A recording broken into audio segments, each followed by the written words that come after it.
So I'm curious about the social media part. So a couple companies ago, I worked on a natural language processing.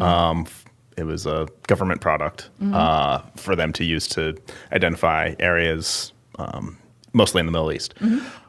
So there were like language issues that we ran into, and I'm curious like how you guys are sort of solving that. How you pick what markets you're in, like what cities you're sort of. I can only imagine you don't do every single city. Yeah. So yeah, that's a fair assumption. We'd like to. So the vision is certainly global. Right. We have like an algorithm that helps us decide what cities to go into, and we look at 4 different categories of information to decide where to go. We look at homicide rate per 100,000 as like a proxy for general crime. We look at city GDP. So like, is this a big enough city that, international business is based there? We look at their ranking on Transparency International's index. So is it like a low information environment? And then we make some exceptions for like where our customers are. Okay. But because of that, we've started mostly in Latin America. Like Latin America is what fits a lot of that profile. And so to your language question, we've been lucky so far with mostly Spanish and Portuguese. Right.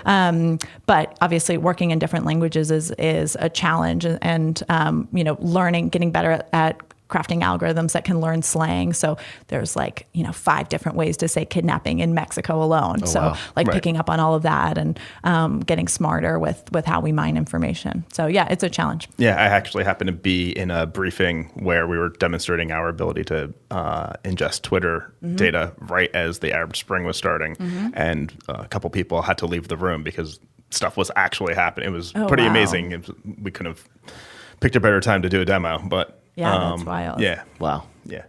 And then, so do users have the ability to also push information to you about what they're seeing, and how does that sort of work? Definitely. So they can report into us, and that's a great source of information, especially real-time information. Right now we're really focused on our enterprise suite of products. So most of our customers are employees of companies or security professionals within a company. But in the long-term roadmap, we'd also like to launch a version for locals that's really focused on them reporting in. And we've piloted that in Mexico before and had great response. So that's just one more way that we can add more real-time data from locals.